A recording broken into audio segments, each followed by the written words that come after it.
gente, né? Como é que Deus disciplina? Fechando a torneira financeira, às vezes, ele vai descer de lá com uma cordinha e bater na gente? Não. Está disciplinando a gente. Às vezes a torneira financeira fecha, dá um problema aqui, um problema ali, mas é a disciplina de Deus. Deus vai disciplinando a gente, né? Quando nós precisamos ser disciplinados, Deus vai repreender, Deus vai nos repreender, Deus vai disciplinar a gente. Então eu repreendo, disciplino, castigo aquele que ama.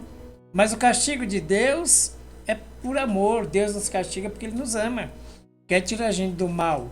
Quer fazer a gente crescer. E se a gente não crescer em adoração, nesse dia nós vamos reclamar. Nesse dia nós vamos blasfemar. Nesse dia nós vamos murmurar, né? Eu repreendo e disciplino aqueles que amam. Então quando a gente estiver embaixo da disciplina, vamos se alegrar.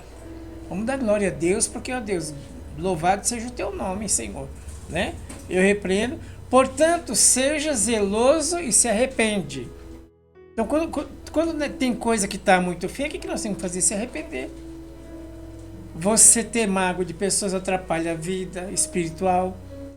A gente não perdoar pessoas atrapalha a vida espiritual. Ter mágoa de pessoas atrapalha a vida espiritual. Então, uma série de coisas. Não é só entregar dízimo à igreja e eu vou crescer, vou prosperar. Não, é uma série de coisas. O evangelho é completo. O dízimo é uma parte. Dízimo e oferta é uma parte. Quando o evangelho é completo, se a gente não perdoar, como é que nós vamos ser abençoados assim? Não tem jeito. A Bíblia diz que a inveja apodrece os olhos. Se a gente ficar olhando aquilo que os outros têm com inveja, nossos ossos vão apodrecer. Ah, ele tem, eu não tenho. Nossos ossos vão apodrecer. Então, o que tem que acontecer? Vamos ser zelosos, vamos se arrepender. Vamos sentar com Deus e falar: Deus, em nome de Jesus, eu vim sentar aqui que o Senhor me mostra, fala comigo, né? Quando está em disciplina, é um dia triste. Quando está embaixo de repreensão, também são um dia triste, mas nós temos que continuar adorando o Senhor, nós temos que crescer em adoração. Por que Deus deixou esse tipo de adoração? Já vou falar para você. Aí, Jó 5, 17 e 18. Bem-aventurado é aquele a quem Deus disciplina. Feliz é aquela pessoa que é disciplinada por Deus. Pois não despreze a disciplina do Todo-Poderoso, porque Ele faz a ferida e Ele mesmo faz sarar. Às vezes Deus permite feridas na nossa vida, porque nós precisamos de mudança, nós precisamos de transformação. Deus repreende, Deus castiga, mas tudo com amor. Às vezes Deus deixa abrir algumas feridas na vida da gente, mas Deus cura. Ele abre a ferida e Ele mesmo cura. Ele abre a ferida e Ele mesmo sara. E Ele fere com as suas mãos curam. Então, às vezes, Deus permite a gente abrir uma ferida abrir na vida da gente, mas Deus cura. A própria mão de Deus vai curar. Nós precisamos crescer em adoração. Às vezes você está louvando aí, você não está adorando a Deus, mas a nossa cabeça está em outro lugar. A nossa mente está em outro lugar. Nós estamos torcendo para o culto acabar logo para a gente ir embora. Canta logo. Ui, hoje é 3, misericórdia. Podia ser um e-mail, Pedro. Canta um e-mail para nós ir embora logo. A gente é assim. Por isso que Deus deixou essa outra adoração. Em espírito e em verdade. Porque dessa não tem como fugir. Dessa aqui a gente escapa. Que é tradição. A tradicional, a do culto. Essa aqui a gente escapa. Do culto racional. Às vezes a gente está aí, está adorando, mas não sabe nem o que está fazendo. Nós queremos ir embora logo. Nós estamos preocupados com alguma coisa. Termina isso logo. Vamos embora logo. Dá uma agonia. A gente começa a rejeitar as coisas de Deus. Aí Deus deixou a outra adoração. Ele mesmo faz a ferida, então eu estou ferido, mas eu vou adorar o Senhor. Essa é a verdadeira adoração. Não é essa aqui. Do templo é adoração, mas a gente está adorando, nem sabe quem nós estamos adorando. A nossa mente foge. Aí Deus fala: então a gente foge dessa, mas daquela a gente não pode fugir. Estou ferido, mas eu vou adorar o Senhor em nome de Jesus. Eu estou sendo repreendido pelo Senhor, eu vou adorar o Senhor também. Em nome de Jesus. Estou sendo ferido, estou sendo castigado pelo Senhor, estou sendo disciplinado. E disciplina de Deus, Ele não vai descer lá com um chinelinho e bater, não. Ele tira alguma coisa. Deus vai tirando alguma coisa para a gente chegar lá no centro da vontade de Deus. Para a gente sair do erro, para a gente se converter verdadeiramente, chegar no centro da vontade de Deus. Atos 16, 25, ele fala assim: por volta da meia-noite, Paulo e Silas oravam e cantavam louvores a Deus, e os demais companheiros da prisão escutavam. Perto da meia-noite, Paulo e Silas, preso, torturado, louvavam e oravam e não tinha plateia. Então essa adoração que tem plateia. Essa aqui tem plateia, essa aqui não tem. E Deus quer que a gente cresça em adoração. Tá preso, tá cheio de problemas, mas continua adorando. Continua louvando, continua glorificando. Deus quer que a gente cresça nessa adoração. Deus quer que a gente saia do ritual, né? Da adoração exterior. Essa aqui é interior.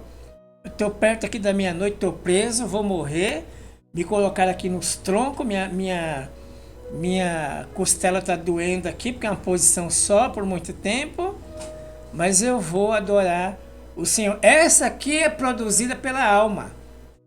Essa é a verdadeira adoração. Não tem plateia, não tem ninguém, não é exterior. Ninguém vai ver que eu estou louvando bonito, que eu estou cantando. Ninguém vai ver. Essa aqui é a verdadeira adoração.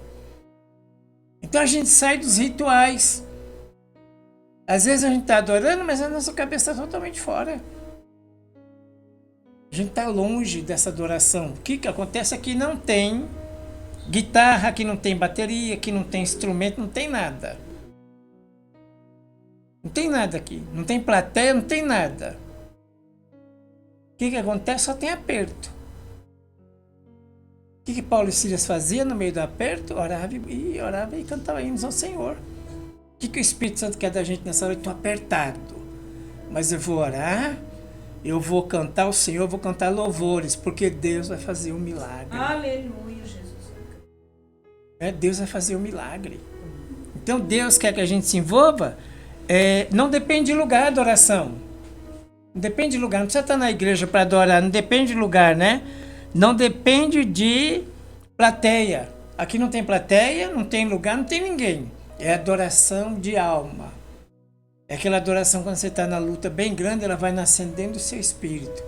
Ela vai nascendo dentro da sua alma. Ela vai nascendo dentro do seu coração. Essa adoração não é o ritual que a gente está acostumado. Não é a adoração exterior que as pessoas veem. A verdadeira é essa. Olha, os milagres acontecem. Oh, glória! Então essa aqui é a verdadeira adoração. Não é aquela que a gente vê aqui, o ritual. Então eles estão presos em cadeia, mas eles estão adorando. Estou cheio de problemas, mas eu estou adorando. O que acontece? Deus manda um milagre. Deus manda como é que chama? Escape. Não. Um tremor lá, um terremoto, Deus manda um terremoto, as portas da cadeia se abrem e Deus resolve o problema. Então estamos apertados, vamos continuar adorando, vamos continuar louvando, não vamos blasfemar, não vamos reclamar de nada, né? Vamos continuar louvando. João 8. Jesus, no entanto, foi para o Monte das Oliveiras. De madrugada voltou novamente para o templo, todo o povo se reuniu em volta dele e Jesus assentado ensinava. E os escribas e fariseus trouxeram uma mulher na presença dele, uma mulher surpreendida em adultério. A história você conhece. Pegaram a mulher, os fariseus e os escribas colocaram lá no meio da roda e eles queriam apedrejar a mulher. Jesus deixou? Não. A tradição, a religião mata. A graça não. Então Deus não deixou. Deus é maior do que o pecado daquela mulher. Deus é soberano, Deus é maior do que o pecado daquela mulher. Então eles queriam apedrejar, né, a mulher surpreendida em adultério e fazendo ficar em pé no meio de todos eles. Vamos lá, Pedro. Disseram a Jesus: mestre, essa mulher foi surpreendida em flagrante adultério. Na lei de Moisés nos ordenou que as tais sejam apedrejadas, e o Senhor, o que tem a dizer? Diziam isso tentando para terem do que acusar, mas Jesus, inclinando-se, escrevia na terra com o dedo. E como ele insistisse na pergunta, Jesus se levantou e disse: quem de vocês estiver sem pecado, seja o primeiro a tirar pedra. A Bíblia fala que eles foram embora, um por um, os acusadores. O que significa aqui? A religião mata. Às vezes a religião mata as pessoas, até evangélica. Ela acaba matando as pessoas, né? A própria religião. O próprio ritual, o próprio sistema da igreja acaba matando as pessoas. O que Jesus foi? Conversou com ela, né? No outro Pedro. Inclinando-se novamente, continuou a escrever no chão. Mas eles, ouvindo essa resposta, foram saindo um por um, começando pelos mais velhos até os últimos, ficando só Jesus e a mulher em pé diante dele. Levantando, Jesus perguntou: mulher, onde estão os teus... Mulher, onde estão eles? Ninguém condenou você. Ninguém condenou você? E respondeu: ninguém. O Senhor Jesus disse: também eu não te condeno, vai, não peques mais. Foi apanhado em ato adultério, eles tinham razão, na lei de Moisés deveria ser pedrejada. Mas o que aconteceu? Jesus é superior a qualquer situação na nossa vida. O poder de Deus é superior em qualquer situação na nossa vida. Ela estava numa situação que ela não podia sair daquilo, mas Deus tirou ela daquela situação. Às vezes nós temos um aperto muito grande, né? O Paulo e Silas estavam presos, mas perto da meia-noite estavam louvando e orando. O que aconteceu? Deus mandou um terremoto, abriu as cadeias e saíram. Foram livres daquela prisão. Por quê? Porque Deus é soberano em qualquer situação. Qualquer situação Deus é soberano. Né? Não tem problema que Deus não possa resolver. O Jó 1, 20 e 22, Pedro. Jó 1, do 20 ao 22.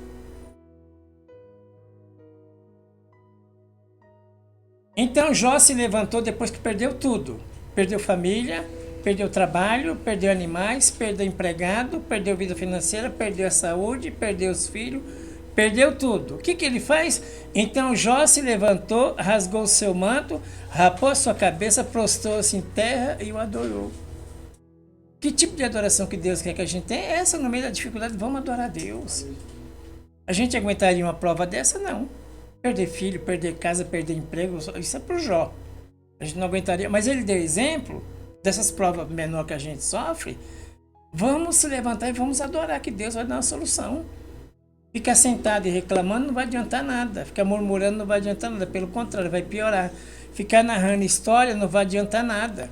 O que vai adiantar? O Jó se levantou, rasgou seu manto, rapou sua cabeça, prostrou-se em terra e o adorou. E disse: nu saí do ventre da minha mãe, nu voltarei. Olha a consciência do Jó. Jó era o homem mais rico do Oriente. Sabe o que é você perder tudo? Você já perdeu alguma coisa? Dolorido, é ruim a gente perder, né? Perdeu tudo. E sabe qual era a consciência do Jó? Nu eu saí do ventre da minha mãe, nu eu vou voltar para lá. E o Senhor o deu e o Senhor tomou. Bendito seja o nome do Senhor. Em tudo isso, Jó não pecou, nem atribuiu a Deus falta alguma.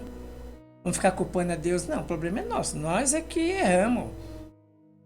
Nós às vezes fazemos coisa que nós erramos. A culpa é de quem? É nossa. Vamos andar culpando Deus? Não. O problema é nosso. Né? O problema é nosso. Então, o que nós vamos fazer? Vamos sentar, vamos parar num lugarzinho, falar com Deus, né? Onde está errado, o que eu preciso consertar, o que eu preciso acertar. Então, o Jó passou por essas percas todas, mas ele não. O braço humano ficou reclamando. Vamos pregar o evangelho de super-homem? Não. Longe disso. Mas vamos melhorar um pouquinho mais em adoração. Vamos crescer em adoração. Estou numa prisão. Mas sabe o que acontece? O Paulo e Silas conseguiram louvar o Senhor. Eu vou conseguir também. E essa adoração do Jó aqui não tem plateia. Não é essa aqui que a gente canta, né? O pessoal acompanha a gente, não tem plateia, não tem nada. Era uma adoração de alma. É como se fosse a última adoração da vida dele. Era uma adoração de alma, né? Era um louvor de alma. E Deus espera da gente um louvor de alma. Não só apenas esse ritual. Porque às vezes a gente está aqui e a mente está fora. Nós estamos seguindo, né? O irmão está cantando e vai atrás. Mas não está nem pensando em Deus. Então não é esse ritual aqui. Deus sabia que a gente podia dar nisso. Por isso que Deus já deixou esse. Lá na prisão, não tem para onde correr, nós temos que adorar a Deus, não é desistir, nem reclamar, nem nada. Vamos adorar que Deus vai mandar o terremoto. Deus deu 2 vezes mais do que o Jó perdeu. Por quê? Por causa da adoração. E ele, com todos esses problemas, a Bíblia diz que ele orava pelos seus amigos. Vamos crescer em adoração. Vamos aumentar mais a nossa adoração a sós com Deus, né? Vamos aumentar mais, não vamos viver só de ritual exterior. Olha, fulano tá vendo como eu canto, como eu louvo. Eu tô dia na igreja, né? Não, isso é ritual exterior. O que Deus quer da gente? Estou numa prisão violenta, mas eu vou adorar a Deus. Estou numa dificuldade aqui violenta, mas eu vou adorar a Deus porque Deus vai fazer um milagre. Né? Deus vai agir, Deus vai fazer um milagre. Em nome de Jesus, amém? Jesus, aleluia. Glória a Deus.